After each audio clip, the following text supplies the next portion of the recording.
Bonjour et bienvenue. Donc aujourd'hui, on va parler de la voiture qui est derrière moi. Donc c'est une 3008 1.6 HDI, deuxième génération, donc 2017.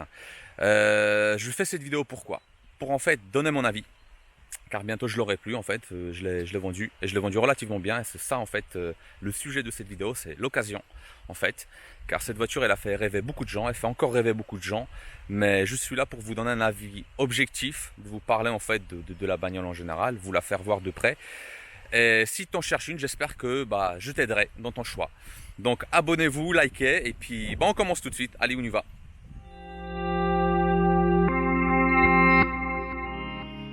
Donc après, niveau peinture, la peinture sur ces modèles-là, elle est relativement fragile. Donc en fait, quand vous achetez ce véhicule-là, regardez bien en fait les coins des portes. Bon, il y a des coups de portière, etc. Ça arrive à tout le monde.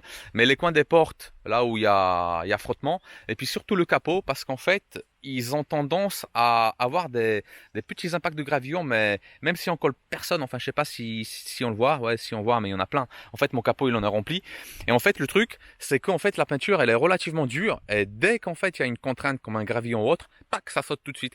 Donc en fait, ça, c'est un défaut très très très connu en fait chez PSA en ce moment. Bon, il y en a qui vont me dire non, c'est pas vrai, etc. Moi, personnellement, tous les 3008 que je vois et tous les C4 Picasso, au niveau des impacts, c'est la cata, hein. J'ai pas tapé rien, mais en fait on voit qu'en fait le pare-choc, tu vois, il y a une petite déformation, c'est certainement une petite glissière en plastique qui tient pas bien.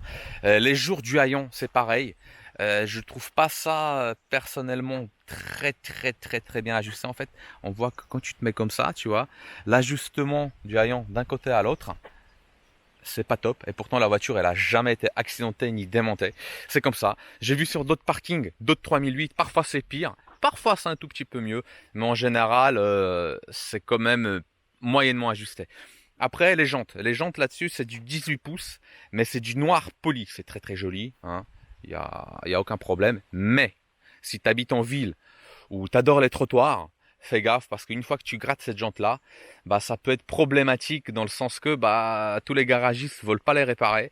Et en fait, si l'humidité se met derrière le vernis, t'imagines bien que ça cloque, ça devient noir et ça devient moche. Donc fais attention. Moi, je me bagarre avec ma femme pour qu'elle tripote pas les trottoirs avec cette voiture-là. Mais même en faisant attention, en fait, on les abîme quand même. Donc si tu crois que c'est des échappements sport, non, c'est du plastoc avec un tout petit peu de chrome. Et en plus, moi, je les avais même pas d'origine. J'ai acheté ça sur internet, 40 euros, tu vois, tu colles, et puis franchement, ça lui donne un tout petit peu de gueule. Mais c'est que du plastique, c'est que du faux. Tiens, je vais te parler de la trappe à carburant. Pourquoi? Parce qu'en fait, quand tu vas l'ouvrir, tu vas trouver deux goulottes. Une pour le gasoil, donc là c'est marqué bien, bien dessus. Et une en fait, c'est la des Blue, qui est Blue. Et à quoi elle sert? En fait, c'est l'antipollution. Donc grosso modo, aujourd'hui, dans une voiture récente, tu es obligé de mettre du gasoil, un additif, que tu mets tous les X kilomètres en fait, ça dépend de ton utilisation ville ou autoroute. De toute façon, la voiture, elle te l'indique sur le tableau de bord. Et en gros, en fait, je voulais juste remercier Peugeot parce que enfin, ils ont compris qu'il faut mettre ça à l'extérieur et pas à l'intérieur du véhicule, sous les sièges, sous la roue de secours, enfin, peu importe.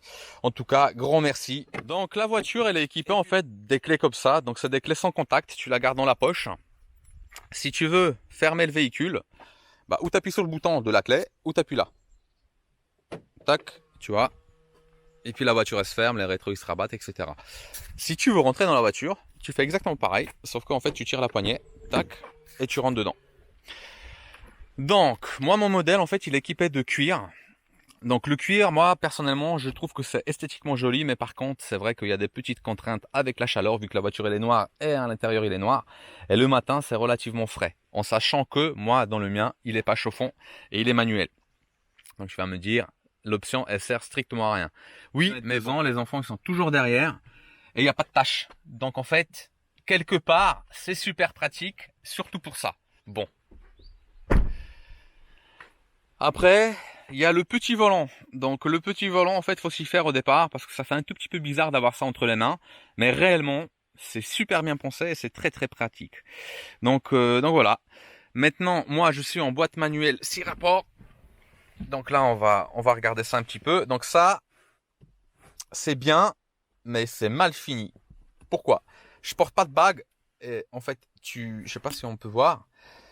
les chiffres et les lettres du marquage, plus le petit sky ou cuir ou je sais pas ce que c'est, ça a tendance à s'abîmer très très vite en sachant que je fais super attention. Un mec qui fait pas gaffe et qui a des bagues en main, bah putain, ça doit être mort. Et pourtant, je vous dis, c'est très très jeune. Après là-bas, vous avez un allume-cigare, prise USB, ça c'est pas mal. Et puis là, en parlant des trucs pratiques, réfrigérer une petite glacière, un coffre, voilà. Donc tu mets 2 voire 3 bouteilles de ce type-là en sachant que c'est du 1 litre. Franchement, regarde, c'est très très très spacieux pour les gens qui ont des enfants. Bah, pour que ça soit au frais, c'est super pratique. Franchement, là, ça c'est bien pensé.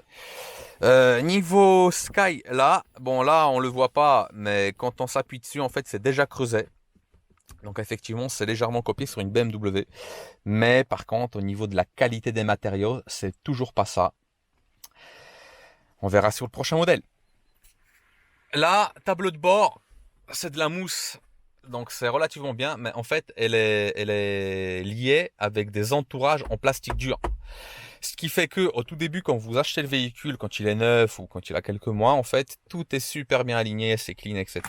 Sauf que quand ça commence à vieillir, et je me suis mis dans une position où le soleil il est devant moi, on voit que ça fait des ombres. Et en fait, ben, on voit que la mousse du tableau de bord travaille avec les parties plastiques qui sont rajoutées. Donc l'ensemble est correct, hein. Mais d'ici 10 ans, quand ce sera une voiture d'occasion, ça se trouve, ça fera comme les autres modèles, ça va se casser la gueule de partout. Pareil là en fait. Là tu vois, tu as de la mousse moelleuse qui fait tout le tour, là comme ça. Et là on tombe sur du plastique dur. Et je sais pas, mais suivant les modèles en fait, toc, voilà on voit, tu vois, t'as un gros écart entre les deux finitions. Au début on fait pas attention et puis une fois qu'on voit le défaut en fait, ça nous rend malade. Donc voilà, pour allumer, donc on embraye, t'allumes, toc, ferme la porte. Donc l'ensemble de la voiture est super sympa. Le cockpit de la bagnole, elle est tout simplement, bah, c'est intuitif. Enfin, il y a plein d'options. C'est super design pour ceux qui aiment le design. Pour les anciens, bah, il n'y a pas beaucoup de boutons. Tu vois, si tu as 60 ans par exemple, tu veux cette voiture-là, t'aimes pas trop l'informatique ni l'électronique, bon bah ça va te faire bizarre parce que t'as que des boutons physiques qui sont déjà pas mal, qui sont là. Mais en fait, c'est des boutons pour aller dans les menus. Donc je m'explique. Donc là, quand tu appuies là, toc, tu es sur le poste radio. Donc le poste radio après, tu peux le gérer là. C'est tactile. C'est bien ou sur le tableau ou sur le volant, pardon. Après, tu as la ventilation. Donc pareil, tu appuies là et après tu vas sur le menu de la ventile. Là, pour la navigation. Là, les options de la voiture. Après, bah, téléphone, hein, si t'as le dernier smartphone, mais comme nous tous, tu l'as, automatiquement, tu règles, tac, et puis tu te connectes automatiquement là. C'est très très bien pensé, c'est super sympa parce qu'au final, t'es pas obligé de toucher ton téléphone et tu accèdes directement sur les menus du téléphone, en fait, dans l'application de la voiture. Et puis, bah, après, là, au fond, bah, t'as toutes les connectiques, en fait, de la bagnole, plus après, t'as le Apple CarPlay, donc pour ceux qui ont un Apple, ou après tu as le MirrorLink pour les Android. Donc en gros, tu branches ton téléphone à l'USB là, et en fait là, tu as tous les menus qui s'affichent de ton téléphone. En fait, ça fait une sorte de capture d'écran pour celui qui connaît pas. Je précise bien. Après, là, le tableau de bord. Donc là, on est sur l'option en fait de la conduite plus ou moins autonome. En fait, grosso modo, la voiture, quand tu roules, elle détecte les bandes de la route. Et en fait, pendant 3 fois, en fait, elle peut se remettre sur le droit chemin. Et puis après, il faut que tu mettes la main sur le volant. Ensuite, là, tu as le menu conduite. Tu as le menu cadran. Donc le menu cadran, toc, tu vois, ça te met des petits trucs comme ça, là. Tu vois, ça c'est sympa. Mais encore une fois, c'est du gadget. Après, minimal, pour les minimalistes, certainement, t'as que dalle. Tu vois, t'as juste le truc au milieu et puis voilà. T'as ta vitesse et puis la détection de la vitesse des panneaux. Et après, personnel, bah c'est pareil, tu peux personnaliser tes trucs, enfin, la consommation, etc. Tiens, en sachant que, tu vois, le véhicule sur 2630 km, il a consommé que 5,5 litres. Donc c'est relativement bien par rapport au gabarit et le petit moteur qu'il y a dedans. Après, navigation, le navigation, il est sympa. Donc en fait, grosso modo, tu vois, quand tu roules, je sais pas si on le voit bien, bah là en fait, je suis sur une route fermée, je suis au milieu de nulle part. Mais en fait, là, Bon, t'as ton petit truc, genre c'est ton véhicule. Et en fait, en arrière-plan, t'as toute la route, les bâtiments, tout ça qui s'affiche. C'est super joli. Et surtout, comme ça, t'es pas obligé de regarder en fait à droite. Tu vois, tu quittes pas la route des yeux, tu roules et puis c'est tout quoi. Donc là, le son derrière le vieux commodo du régulateur. Donc ils font encore, ça existe depuis longtemps. Mais bon, ça marche bien, donc c'est là. Et puis bah là, tout ce qui concerne le téléphone, plus après bah là, t'as les commodos pour les essuie-glaces, les lumières automatiques, etc. En sachant, tiens, j'ai oublié de le dire, c'est que vu qu'il détecte les bandes, en fait, t'as aussi une option quand il est vu que je regarde ça, il est en feu automatique. Et en fait, le truc, c'est que quand tu es en feu automatique, eh ben, il a tendance à mettre les pleins phares tout seul. Il met les pleins phares tout seul et dès qu'il y a une voiture, bah, il les met pas. Donc, c'est une bonne option, il n'y a aucun problème. Mais sur l'autoroute ou sur une double voie, en fait, avec une séparation centrale, les semi-remorques, bah, ils pètent un câble parce qu'au final, bah, ça retire pas les pleins phares et eux, ils te mettent des pleins phares. Donc, c'est une option qui est bien, mais pas sur toutes les routes. Donc faut faire attention, ou peut-être le capteur il est pas pas assez précis au niveau de ce qu'il capte au niveau de la lumière.